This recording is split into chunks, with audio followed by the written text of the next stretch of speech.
Here I am, in the place to be. Mr. K&B, you can't fuck with me. Extra sexy, extraordinary. Palms are hairy, your mama pop. What up, y'all? It's K&B, the Sexy Ninja, in the place to be for a Paper Saber universe. Welcome to the Sexy Ninjacast. I am K&B, the Sexy Ninja. I think I already said that, or am I going crazy? This is a podcast all about me, my love, my interests, things I've watched, things I've thought upon, music and stuff like that. And this week is no different. I watched Spider-Man Homecoming. I've seen the movie a bunch of times, but I every time I watch a movie, I develop a little bit more of like understanding certain things, especially the director, what they're trying to tell you and stuff like that. Like, I can't wait to tell you my rewatch for The Flash. I really came out of that movie with a very different opinion. I walked out of that movie and I was like, fuck this movie. Like, I was so torn. And, like, because I didn't understand. And then the second time around, after knowing what's coming, like, knowing we're going to have babies and stuff like that, like, you'll hear the review. I watched an hour of it. Went to bed because of work and stuff like that, but then I'm going to finish in the next hour because I want to, like, chew on it. And that's what I did with Spider-Man Homecoming. Watched an hour and finish it off the next day, you know, take my notes and stuff like that. But watching Spider-Man Homecoming, it's not the best Spider-Man movie, but it is a fun Spider-Man movie. We got a young Peter who just got done helping Tony Stark with taking on Captain America and Civil War and stuff like that. And, you know, he's trying to, like, he wants to be an Avenger. This is what he's striving for. This is what he wants. He wants to be working with Tony Stark and, you know, being by his side and stuff like that. So, you know, we start the movie off with him being taken over. He's making, like, a little videography of him going all the way to where they fought Cap. And he gets a new suit and everything like that, you know, because he has one he already made, which is adorable. And then he's coming back, and then he's with Tony, and Tony's like, hey, man, you know, you're part of the Stark internship, you know, that's what he calls it. And he goes, we'll call you, you know, stay level. Don't, you know, be your neighborhood friendly Spider-Man. That's who you need to be right now. But we'll call you if anything. If you need anything else, make sure you reach out to Happy. And, you know, there's really great stuff with him and Happy throughout the movie. We got Liz, who's the interest, like he wants to be with this girl and stuff like that. He wants to, you know, and she's like, I'm sorry, like, you give me that, and then out of nowhere, you're like, here's MJ. She's been in the background the whole time, you know, Michelle, whatever. But she wants to go by MJ, you know. You don't give you that until that moment, you know. And she's just a background character at this point with this film. But you have Peter who's trying to understand. He wants to go do nice things. He wants to be the hero. He makes the suit, he makes everything about the suit. And the other thing about this movie that kind of, like, not drove me crazy, but that suit was way too advanced for a Spider-Man suit, you know, and I understand they were trying to bond these two as a father figure and everything like that, but I think at the end of the day, like, it works because they really hold on to it, especially in the next movie, Far From Home, you know. But with this one, they're really trying to build it, and when you see those little things, just little things, you know, when he tells them, like, after Peter fucked up and he caused this FBI bus, you know, to go erupt and this ferry fall apart, and Iron Man comes in and saves the day. He goes like, hey, think about this. If someone died on this, it would have been on you. If you die, that's on me, and I don't want that. Then you cut forth in your brain, you go to Infinity War when Peter just blipped and stuff like that. So, you know, those little moments now that we're going back and now that I'm going back and watching these movies, I'm slowly like, oh yeah, the emotion, you know, and Happy just being happy, grumpy most of the time, you know, and I like the fact that he develops a relationship with Aunt May. And, you know, they kind of delve on that with No Way Home and stuff like that, but I really like Ned. Ned is like, he's geeked out when he finds out that he's Spider-Man. He's like, a really great scene, and like when Liz and them were their friends, like, oh my god, I like Spider-Man. Ooh, I like Thor. Ooh, you know. And he goes, Peter knows Spider-Man. And then Peter's like, shut the fuck up, man. I would say my favorite moment in this, and I will say this, Keaton as the Vulture, mwah. You know, he was just a common guy in the starting of the film. He after the battle in New York, they went and tried to clean up all the Chitauri stuff and everything like that. And Damage Control comes in, a program that's run by Stark, and they come in and they kick him out. And, you know, I would think, though, you know, after he's bought the trucks and after this and that, you would compensate him. Be like, hey, you know, not just be dicks and come in and be like, hey, get the fuck out of here. So I understand why he goes and steals all this tech, then makes weapons and stuff to sell. You know, it's a little bit of a side hustle, and he has a good thing going. Hasn't been caught. Avengers don't know. FBI don't know until one of his, like the first Shocker in this, fucks up and gets Spider-Man on the case and whatnot. And now, then Tony gets on the case, and he's just like, fuck, you know, we went this long, guys, without being caught. But, you know, and now, you know, he takes it upon himself to finally do the big job where he's going to rob Tony Stark's his plane, because somebody bought Avengers Tower, and so they have to move out.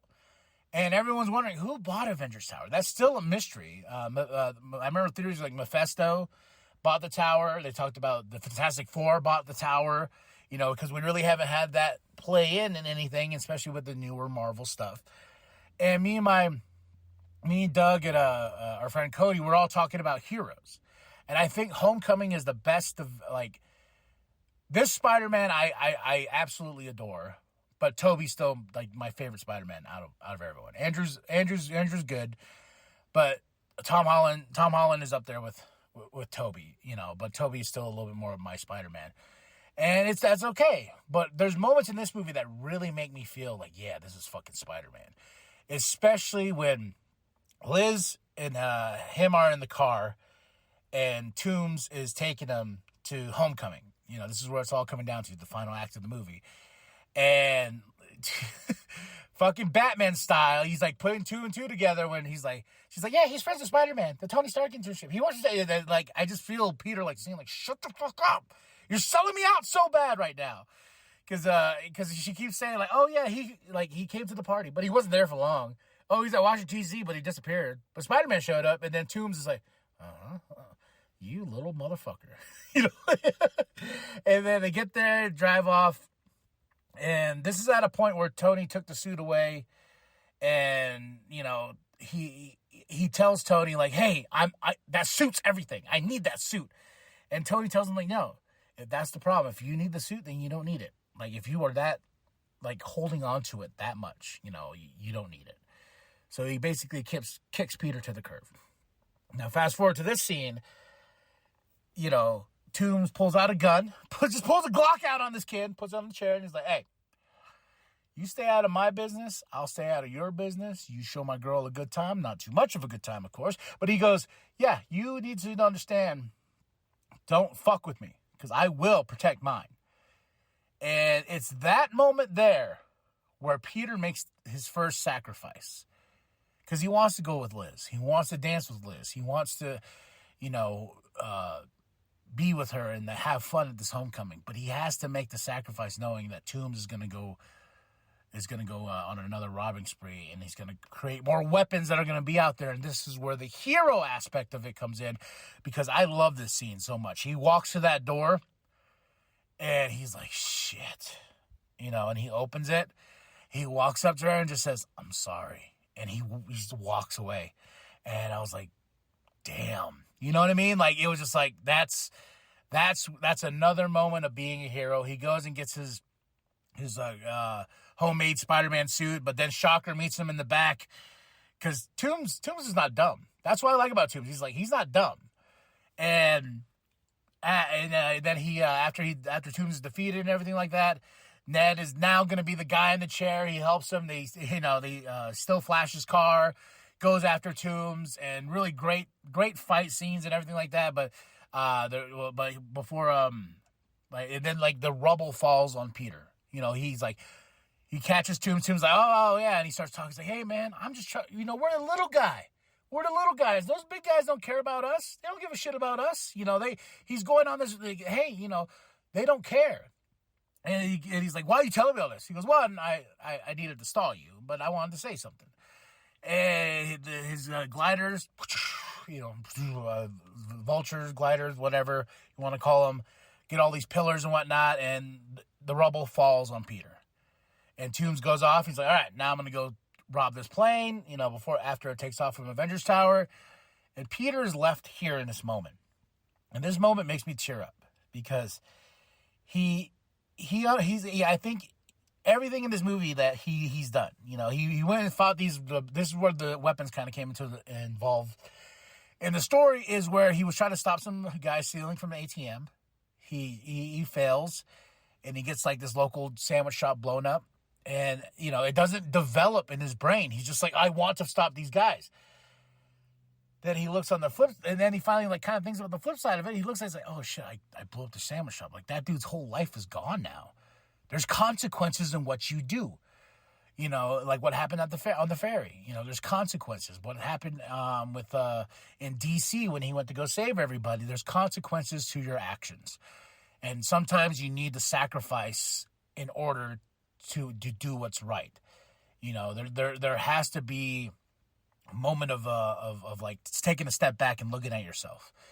And I feel in this scene, when the rubble's on him, he's like, he's like, help. He's like, please help me. Like he's helpless. Then he looks down and he looks in the water, and there's his mask, and half his face, half Spider-Man's face. Right then and there, he looks deep in himself and says, I am Spider-Man. I know what I have to do to be a hero, and the sacrifices he needs to make as that hero. I love this scene because then he gets up from the rubble, bam, pops it off, and goes after Toomes. Big showdown, And I feel bad for Toomes because he's like, this is the last job. This is it. I just need one crate. I just need something from this. And, of course, Spider-Man stops him. And then he completely ruins Liz's life. But in order to do what's good, he had to make the sacrifice of stopping Toomes. And, he's going to be Spider-Man, and a lot more sacrifices are going to come.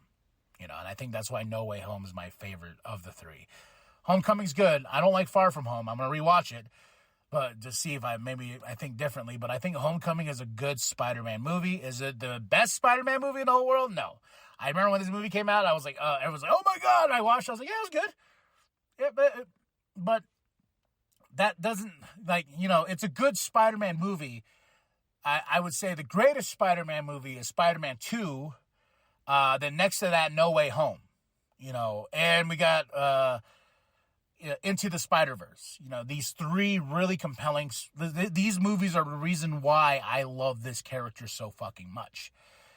And I'm going to do a rewatch and everything like that, and I want to talk about him. I want to talk about Homecoming and how it made me feel and stuff like that, and how I look at it like this, like personally, like I'm going through some mental stuff as of late. And I'm trying to, motivate myself. I'm trying to, ever since we started, I keep seeing ever since I rebooted my universe in my own brain with the Paper Saber universe, trying to figure out myself, trying to figure out everything. I feel like Peter in that rubble. And I'm screaming out for help. But I need to look down and, look deep in myself and be like, hey, you're all you got sometimes. Sometimes when you're all you got to get the rubble off. And I had to pause during that scene because, movies mean the world to me. I want to make a movie. I made some short films, and it feels good. And I've made stories, and I'm still creating, but I'm in this rubble, in my brain. And I need to, look down and be like, yo, you're not Spider-Man. You're Spider-Ham. No, but I need to get past that. And that's why I love movies that have certain messages of that nature. And you see the hero go on. You see the hero win. That's why I love Infinity War. You see the heroes lose, but they come back.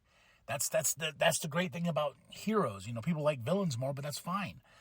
And watching Homecoming, I get all these aspects of what Peter's going through. I understand what he wants to. He wants the big life, and that's why I think at the end of the movie, when he goes to Avengers Tower, and he makes another sacrifice, and Tony's like, "Hey, you did a great job. Thank you for saving my ship. You're gonna be an Avenger."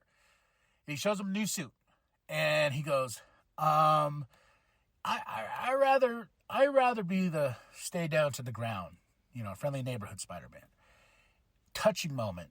Then, because he's like, we're going to pull you out to these reporters and tell you you're the new member of the Avengers, blah, blah, the Avengers compound. And Peter's like, I'm good.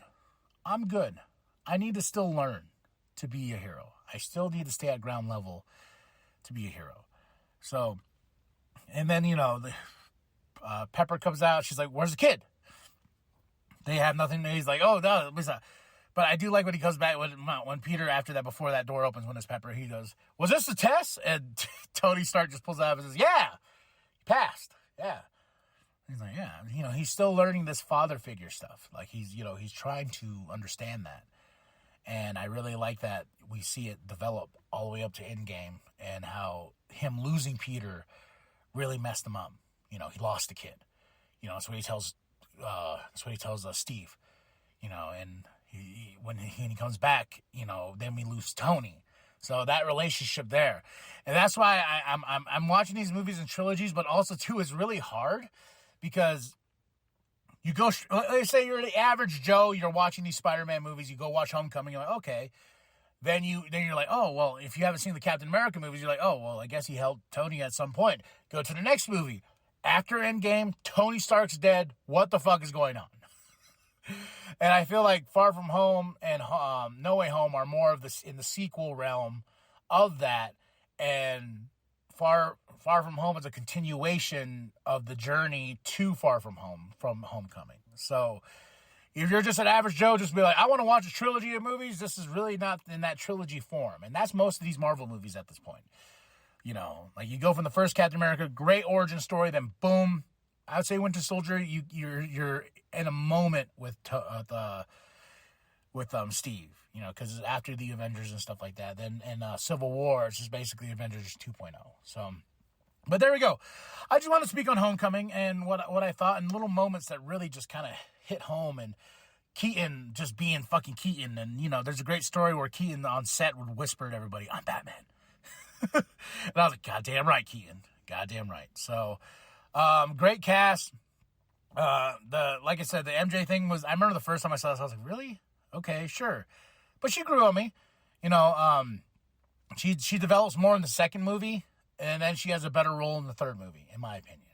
Very sarcastic, very snarky. But, I think she brings more to the character in the third movie than she does in this one, because she's more in the background and stuff like that. So, all right, y'all. That's it. That's all. And tell me what you think of Spider-Man Homecoming. Is it your favorite Spider-Man movie? What's your favorite Spider-Man movie? What's the end-all, be-all Spider-Man movie? Who is your Spider-Man?